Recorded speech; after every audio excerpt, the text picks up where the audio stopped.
Assalamualaikum warahmatullahi wabarakatuh. Perkenalkan, nama saya Latif Nur Rahman dari Prodi Pendidikan Fisika UIN Sunan Kalijaga, Yogyakarta. Pada kesempatan kali ini saya akan menyampaikan mengenai implementasi pendidikan Pancasila sebagai sistem etika bagi generasi muda pada masa pandemi COVID-19.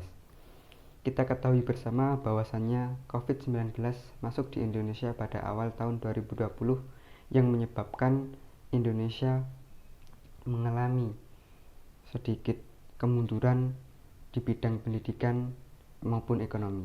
Di bidang pendidikan sendiri kita ketahui bersama bahwasannya itu merupakan hal yang sangat penting. Pada kesempatan kali ini saya akan membahas mengenai implementasi pendidikan Pancasila sebagai sistem etika bagi generasi muda pada masa pandemi COVID-19. Istilah etika berasal dari bahasa Yunani, ethos yang artinya tempat.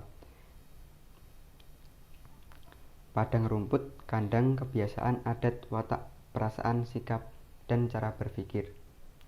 Secara etimologis, etika berarti ilmu tentang segala sesuatu yang biasa dilakukan atau ilmu tentang adat kebiasaan.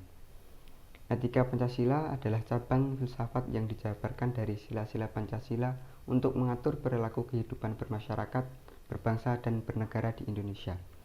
Pancasila sebagai sistem etika mengandung nilai-nilai ketuhanan, kemanusiaan, persatuan, kerakyatan, dan keadilan yang membentuk perilaku manusia Indonesia dalam semua aspek kehidupan. Yang pertama, sila ketuhanan, mengandung dimensi moral berupa nilai spiritual yang mendekatkan diri manusia kepada Sang Pencipta, kepatuhan kepada nilai agama yang dipercayainya. Yang kedua, sila kemanusiaan memuat dimensi humanus yang artinya membuat manusia lebih manusiawi, yaitu upaya meningkatkan kualitas kemanusiaan dalam pergaulan antar sesama.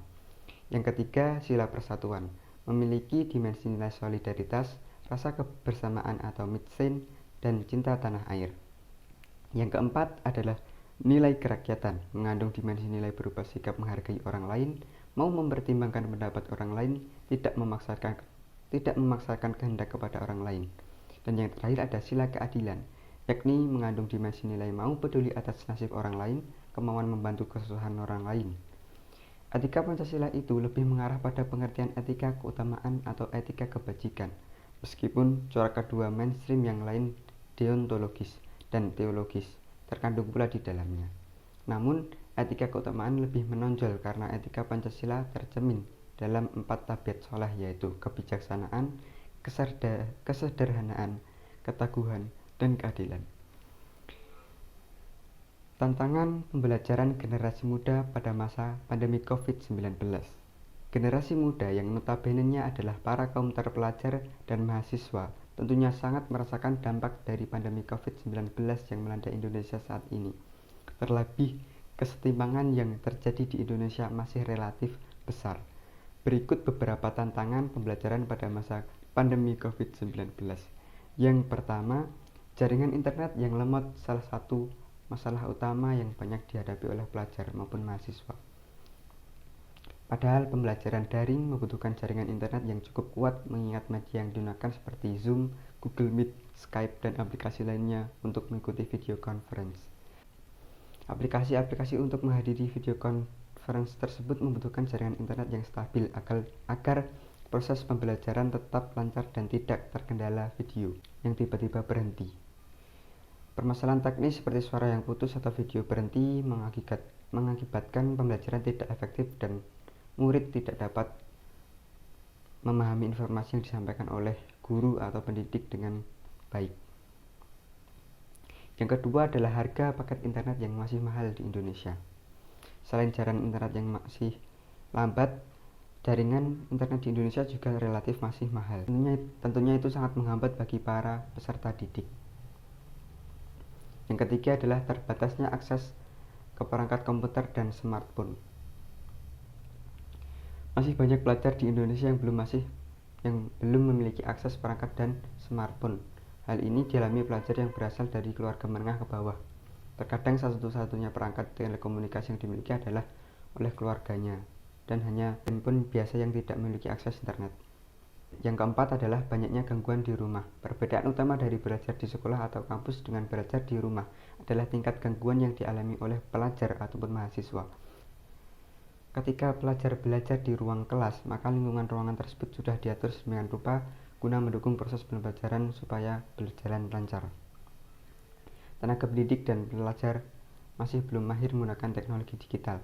Selama ini, masyarakat hanya melakukan proses belajar secara tatap muka. Proses pembelajaran secara daring masih belum terlalu dikenal di Indonesia, sehingga perubahan sistem belajar dari tatap muka menjadi daring membuat banyak pihak harus segera beradaptasi dengan teknologi digital. Yang keenam, pembelajaran kurang interaktif. Hal ini dikarenakan banyak pelajar yang merasa bingung dengan suatu materi, namun tergelar untuk bertanya kepada tenaga pendidik. Yang terakhir, banyak pelajar yang bermain-main ketika belajar daring karena merasa tidak diawasi oleh tenaga pendidik secara langsung. Implementasi pendidikan Pancasila sebagai sistem etika bagi generasi muda pada masa pandemi COVID-19. Pancasila sebagai sistem etika tentu memiliki nilai-nilai yang dapat diterapkan dalam pembelajaran daring pada masa pandemi COVID-19 ini. Yang pertama, dari ketuhanan yang Maha Esa. Sila pertama yang mencerminkan nilai-nilai ketuhanan dapat kita terapkan dengan cara tetap menjaga toleransi agar antara tenaga pendidik ataupun pelajar, seperti tidak menggunakan kata-kata yang menyinggung sara baik di media pesan singkat maupun di media video. Yang kedua adalah kemanusiaan yang adil dan beradab. Sila kemanusiaan yang adil dan sila kedua yang mencerminkan kemanusiaan dapat kita terapkan pada pembelajaran daring, misalnya ketika ada salah satu teman atau tenaga pendidikan yang mengalami musibah atau yang berduka, kita dapat mengucapkan bela sungkawa melalui pesan singkat. Selain itu, ketika tenaga pendidik membuat pertemuan via video conference, diusahakan untuk menyalakan fitur kamera hingga ketika mengirim pesan singkat kepada tenaga pendidik harus memperhatikan waktu, juga memilih kata-kata yang baik dan sopan. Sila yang ketiga, Persatuan Indonesia. Persatuan Indonesia yang dalam pembelajaran daring pada masa seperti ini mungkin agak sulit menerapkan nilai-nilai yang terkandung di dalamnya. Akan tetapi kita masih dapat menerapkan nilai-nilai Pancasila sila ketiga ini dengan cara membantu ketika ada tugas yang mengharuskan satu kelas untuk ikut andil dalam pembuatan tugas baik berupa video maupun tugas yang lainnya, walaupun secara daring. Kita juga dapat membuat video perkenalan agar saling mengenal sehingga tercipta persatuan di lingkungan kelas. Yang keempat adalah sila kerakyatan yang dipimpin oleh hikmat kebijaksanaan dalam permusyawaratan perwakilan. Sila keempat dapat diterapkan dalam pembelajaran daring dengan cara mematikan mic ketika ada orang yang lain yang sedang berbicara atau presentasi dalam pembelajaran menggunakan video conference.